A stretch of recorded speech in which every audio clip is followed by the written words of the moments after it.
J'ai proposé à l'Assemblée nationale la mise en accusation de M. Macky Sall, ancien président de la République du Sénégal conformément aux dispositions de l'alinéa 1er de l'article 101 de la Constitution du 22 janvier 2001 et à la loi numéro 2002-10 du 22 février 2002 modifiée portant loi organique sur la Haute Cour de justice, pour des faits susceptibles de relever de la haute trahison dans le cadre de l'exercice de ses fonctions présidentielles. Proposition de résolution, portant mise en accusation de M. Macky Sall, ancien président de la République du Sénégal, pour haute trahison, devant la Haute Cour de justice.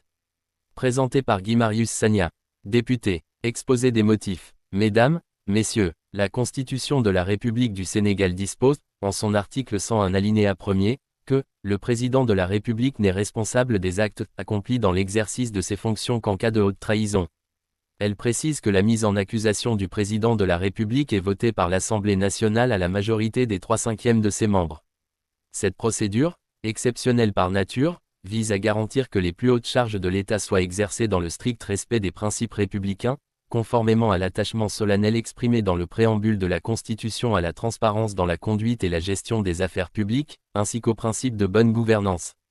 Il ressort du rapport de la Cour des comptes que plus de 2517 milliards de francs CFA ont été contractés en dehors de tout circuit légal, sans autorisation parlementaire ni inscription dans une loi de finances régulièrement votée. Ces engagements, opérés sans contrôle a priori ni exécution conforme à la loi organique relative aux lois de finances, LOLF, constituent une violation manifeste des principes de transparence, de sincérité et de responsabilité budgétaire. En outre, la Cour relève l'usage massif et irrégulier de comptes de dépôt auprès du Trésor, SNPE, à hauteur de 2562 milliards de francs CFA, échappant totalement au contrôle parlementaire. Cette gestion opaque se caractérise également par des manipulations comptables telles que des rattachements irréguliers de recettes, des dépenses non retracées, ou des opérations extrabudgétaires non reversées, ont conduit à une sous-évaluation délibérée du déficit public et de la dette réelle. Alors que le déficit officiel était affiché à 6,5%, le déficit réel pour l'année 2022 serait supérieur à 10% du PIB selon les redressements opérés par la Cour. Plus grave encore, la dette publique globale, officiellement présentée autour de 74% du PIB, atteindrait en réalité près de 100% du PIB, exposant le Sénégal à de lourds risques de soutenabilité financière. Ces actes de gestion dissimulés, opérés sans information ni autorisation du Parlement, portent atteinte au fondement de l'état de droit budgétaire. Ils traduisent une volonté délibérée de contourner les institutions de la République, de masquer la réalité de la situation financière du pays, et d'engager les générations futures sans débat démocratique ni consentement éclairé. Une telle politique de dissimulation systématique, de manipulation des chiffres publics et de mise en péril de la souveraineté financière de l'État ne saurait rester sans conséquence.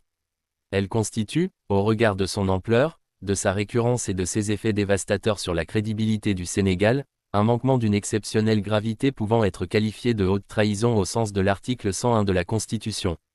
Il appartient donc à l'Assemblée nationale, en sa qualité de garante de l'intérêt général et de la légalité républicaine, d'exercer sa compétence constitutionnelle et de se prononcer sur la mise en accusation de l'ancien président de la République.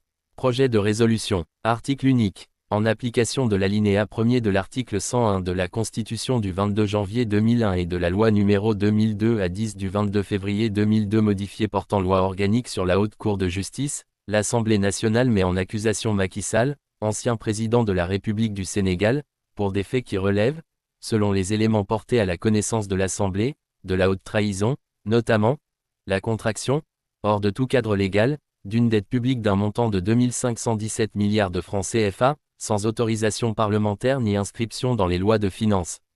L'usage massif et irrégulier de comptes de dépôt au Trésor, SNPE, pour un montant de 2562 milliards de francs CFA, en violation du principe de contrôle budgétaire.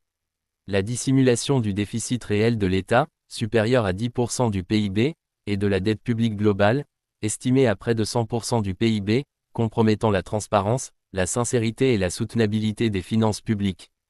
Et plus généralement, la mise en œuvre d'un système de gouvernance financière opaque et dissimulatrice, contraire aux engagements constitutionnels de bonne gouvernance et de transparence dans la gestion des affaires.